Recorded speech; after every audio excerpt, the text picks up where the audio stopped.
வணக்கம் மாணவர்களே. நாம் இன்றைக்கு பாடப்பகுதியில் இயல் 4 இருக்கக்கூடிய இலக்கிய வகை சொற்கள் அப்படிங்கிறக்கூடிய இலக்கண பகுதியை நாம் இன்றைக்கி பார்க்க போகிறோம். நாம் இன்றைக்கி பார்க்க போகிற பாடத்தலைப்பு இலக்கிய வகை சொற்கள். அதுக்கு முன்னாடி சொல் அப்படின்னா என்ன அப்படின்னு தெரிஞ்சுக்கலாம். பாருங்கள், சொல் ஒரு எழுத்து தனித்து நின்றோ பல எழுத்துக்கள் சேர்ந்து நின்றோ பொருளை தருவது சொல். ஒரு எழுத்து தனித்து நின்னாலும் சரி, பல எழுத்துக்கள் சேர்ந்து நின்று பொருளை தருவது, சரியா? பொருள் தந்தாதான் அது என்னது? சொல். பாருங்க, பூ அப்படிங்கிறது ஒரு எழுத்து சொல், மண் 2 எழுத்து, மரம் 3 எழுத்து, கப்பல் 4 எழுத்து, மின் விசிறி 5 எழுத்து. அப்போ ஒரு எழுத்துனாலும் சரி, 5 எழுத்துக்கள்னாலும் சரி, அது சேர்ந்து நின்று பொருள் தந்தால் அது என்னது? சொல். சொல்லின் வேறு பெயர்கள்: பதம், மொழி, கிளவி. அப்போ சொல்லுக்கு வழங்கக்கூடிய வேறு பெயர்கள் என்ன? பதம், மொழி, கிளவி. இலக்கண வகை சொற்கள்.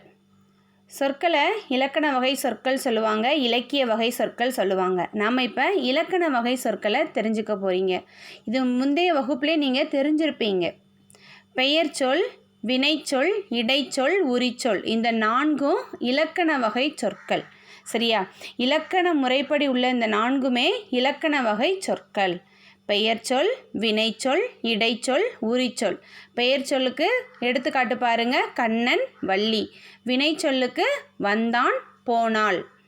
இடைச்சொல் போல, அன்ன, ஐ, ஆள், இப்படிங்கிறது எல்லாமே இடைச்சொல். உரிச்சொல் சால, உரு, நனி, தவ, இதெல்லாம் உரிச்சொல். இப்போ நம்ம பார்த்தது இலக்கண வகை சொற்கள். நாம் இன்றைக்கு பாட தலைப்பில் சொன்ன மாதிரி இலக்கிய வகை சொற்கள். அப்போ இலக்கிய வகை சொற்களும் 4 இருக்குது. இலக்கிய வகை சொற்கள் அப்படிங்கிறது மொத்தம் எத்தனை? 4. இயற்சொல், திரிசொல், திசைச்சொல், வடசொல், இந்த 4ம் இலக்கிய வகை சொற்கள்.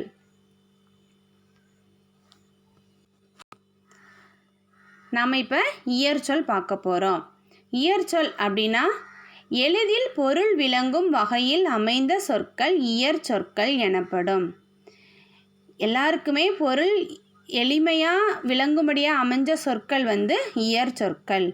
எடுத்துக்காட்டு: கடல், கப்பல், எழுதினான், படித்தான். புரியுதா?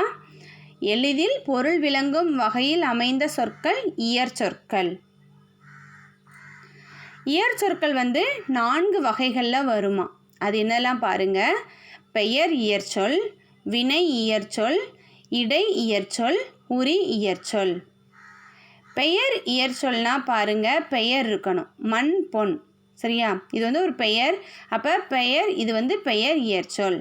வினை இயற்சொல்னா நடந்தான், வந்தான், பாடினான், ஆடினான், இப்படி இருக்கும் பார்த்தீங்களா? இது வினை இயற்சொல். இடை அவனை, அவனால், அவனுக்கு, இப்படிலாம் வர்றது என்னதுன்னா இடை இயற்சொல். உரி இயற்சொல். உரி இயற்சொல் மாநகர். இதுதான் இயற்சொற்கள் 4 வகைகளில் வர்றது, சரியா? அடுத்து திரிசொல். திரிசொல் அப்படின்னா என்ன பாருங்க: கற்றோருக்கு மட்டுமே விளங்குவதாகவும் இலக்கியங்களில் மட்டுமே பயின்று வருபவையாகவும் அமையும் சொல் திரிசொல் எனப்படும். இயற்சொல் எளிதாக அமையக்கூடியது இயற்சொல். திரிசொல் கற்றவர்களுக்கு மட்டுமே, கல்வி கற்றவங்களுக்கு மட்டுமே விளங்கக்கூடியதாக அமையக்கூடிய சொற்கள் திரிசொல். எடுத்துக்காட்டு பாருங்க: வங்குள், அழுவம், சாற்றினான், உரு, பயன். வங்குள்னா என்னது? காற்று. அழுவம் அப்படின்னா கடல். சாற்றினான் அப்படின்னா சொன்னான். உரு பயன், மிகுந்த பயன்.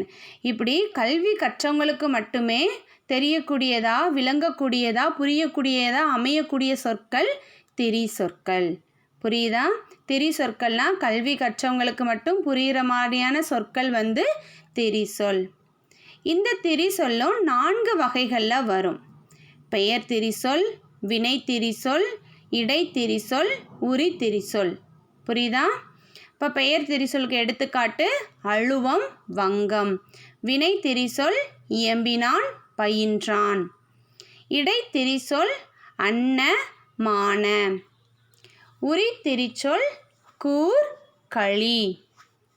சரியா? இவைகள் தான் திரிசொல்லில் 4 வகைகள் வர்றது. அடுத்து மேலும் பாருங்கள், இந்த திரிசொல் 2 வகையாக சொல்லியிருக்கிறாங்க. அது என்னெல்லாம்னா, ஒரு பொருள் குறித்த பல திரிசொற்கள், பல பொருள் குறித்த ஒரு திரிசொல். பாருங்க, ஒரு பொருள் குறித்த பல திரிசொற்கள் அப்படின்னா என்னன்னா, ஒரே பொருளை கொண்டு இருக்கக்கூடிய சொற்கள். சரியா? ஒரு சொல்லுக்கு பல பொருட்கள் இருக்கும். பாருங்கள், இங்கே பாருங்கள், கப்பல் அப்படிங்கிறதுக்கான பெயர்களுக்கு என்னெல்லாம் இருக்குன்னா, வங்கம், அம்பி, நாவாய் அப்படின்னாலுமே என்னதான் கப்பல் தான். சரியா? கப்பல் அப்படிங்கிறதுக்கு இப்போ பல திரிசொற்கள் இருக்குது. இந்த பல திரிசொற்களுக்கான ஒரே பொருள் என்ன? கப்பல். ஒரு பொருள் குறித்த பல திரிசொற்கள், வங்கம், அம்பி, நாவாய் அப்படிங்கிறதுக்கு அர்த்தம் என்னதான்? கப்பல் தான். கப்பலுக்கு பெயர் தான் இப்படிலாம் சொல்கிறாங்க. அப்போ ஒரே பொருளை தரக்கூடிய திரிசொற்கள். சரியா? இப்போ பாருங்கள், பல பொருள் குறித்த ஒரு திரிசொல். இப்போ இதழ் அப்படிங்கிறது ஒரு திரிசொல். இதுக்கான பொருட்கள்லாம் என்ன பாருங்கள். இதழ் அப்படின்னா பூவின் இதழ், உதடு, கண்ணிமை, பனை ஏடு, நாளிதழ். புரியுதா? இதுதான் பல பொருட்கள். இதழ் அப்படிங்கிறது ஒரு திரிசொல். அதுக்கான பொருட்கள் பல பொருட்கள் இருக்குது. சரியா? பூவின் இதழ், உதடு, கண்ணிமை, பனையேடு, நாளிதழ். புரிஞ்சுதா? திரிசொற்களை மேலும் 2 வகையாக பிரித்தாங்க. அது என்னெல்லாம்? ஒரு பொருள் குறித்த பல திரிசொற்கள், பல பொருள் குறித்த ஒரு திரிசொற்கள். அடுத்து நாம் திசைச்சொல் பார்க்க போகிறோம். வடமொழி தவிர பிற மொழிகளில் இருந்து வந்து தமிழில் இடம்பெறும் சொற்கள் திசை சொற்கள் எனப்படும். வடமொழினா எதை சொல்லுவாங்கன்னா, சமஸ்கிருத மொழியை சொல்லுவாங்க. சரியா? அந்த சமஸ்கிருத மொழி தவிர பிற மொழிகள்லேருந்து வந்து நம்ம தமிழில் இடம்பெற்ற சொற்கள் திசை சொற்கள். புரியுதா? வடமொழி தவிர பிற மொழிகள்லேருந்து வந்த சொற்கள் நம்ம தமிழில் இடம்பெறுது இல்லையா, அதுக்கு பேர் திசை சொற்கள். எடுத்துக்காட்டு பாருங்க, சாவி, சன்னல், பண்டிகை, ரயில். பாருங்க, சாவினா நமக்கு தமிழ் அர்த்தம் திறவுகோல், சன்னல்னா சாளரம், பண்டிகை அப்படின்னா திருவிழா, ரயில் அப்படின்னா தொடர்வண்டி.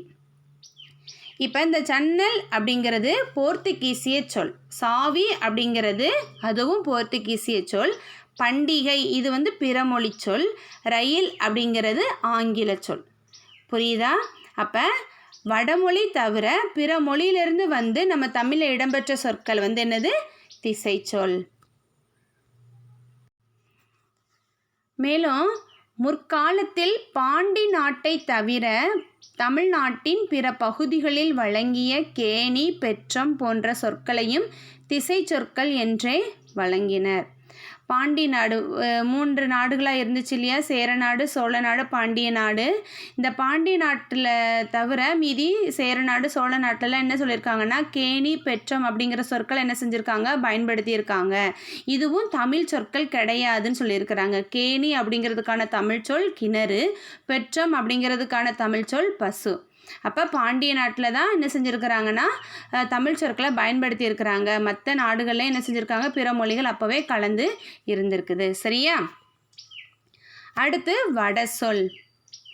வடசொல் அப்படின்னா வடமொழியிலிருந்து வந்து தமிழில் இடம்பெறும் சொற்கள் வட சொற்கள் எனப்படும். சொன்னல வடமொழினா சமஸ்கிருத சொற்கள். சரியா? அது தமிழில் இடம்பெற்றதுனால அது என்ன சொல்லியிருக்காங்கன்னா வட சொற்கள் அப்படின்னு சொல்லியிருக்கிறாங்க. எடுத்துக்காட்டு பாருங்க, வருடம், மாதம், கமலம், விடம், சக்கரம். புரியுதா? இதெல்லாம் என்னது? எல்லாமே சமஸ்கிருதம். இதுக்கான தமிழ் அர்த்தம் பாருங்க. வருடம் அப்படின்னா ஆண்டு, மாதம் அப்படின்னா திங்கள், கமலம் அப்படின்னா தாமரை, விடம்னா நஞ்சு, சக்கரம்னா சுழல்வட்டு. நம்ம தமிழ் மொழி தான் அப்படின்னு நினச்சி தான் நம்ம என்ன செய்கிறோம், மாதம் வருடம் இது எல்லாமே என்ன செய்கிறோம், பயன்படுத்துகிறோம். ஆனால் அதற்கான தமிழ் அர்த்தம் தெரிஞ்சிருப்பீங்கன்னு நினைக்கிறேன். தமிழ் மொழியோட அர்த்தம் தெரிஞ்சிருப்பீங்கன்னு நினைக்கிறேன். வட சொல்ல மேலும் 2 வகையாக சொல்கிறாங்க. தற்சமம், தற்பவம். தற்சமம் அப்படிங்கிறது வடமொழியில் இருப்பது போன்றே தமிழில் எழுதுவது தற்சமம் எனப்படும். தற்சமம்னா வடமொழியில் அது எப்படி இருக்குமோ அந்த எழுத்துக்கள் அதே மாதிரி தமிழில் எழுதுவது தற்சமம். பாருங்கள், கமலம், அலங்காரம். சரியா, நம்மளும் கமலம், அலங்காரம் அப்படி என்ன செய்கிறோம், அந்த எழுத்துக்களை பயன்படுத்தியே நம்ம என்ன செய்கிறோம், பயன்படுத்துகிறோம். இது தற்சமம். கமலம் அப்படின்னா தாமரை, அலங்காரம் அப்படின்னா தமிழோட அர்த்தம் ஒப்பனை. சரியா, இதுதான் தற்சமம். வடமொழியில் இருப்பது போன்ற தமிழில் எழுதுவது தற்சமம். தற்பவம் அப்படின்னா வடமொழி எழுத்துக்களை தமிழ் எழுத்துக்களாக மாற்றி எழுதுவது தற்பவம். அதுக்கு எடுத்துக்காட்டு பாருங்க, லட்சுமி அப்படின்னு கொடுத்துருக்கா, அதுக்கு தமிழ் எப்படி, லக்குமி. விஷம் அப்படிங்கிறதுக்கு விடம். புரியுதா? வடமொழி எழுத்துக்களை தமிழ் எழுத்துக்களாக மாற்றி எழுதுவது தற்பவம். இலக்கிய வகை சொற்கள் 4: இயற்சொல், திரிச்சொல், திசைச்சொல், வடசொல். இப்படின்னு பார்த்தீங்க. இதை நல்லா படித்து பாருங்கள். அடுத்த வகுப்பில் சந்திக்கலாம். நன்றி மாணவர்களே.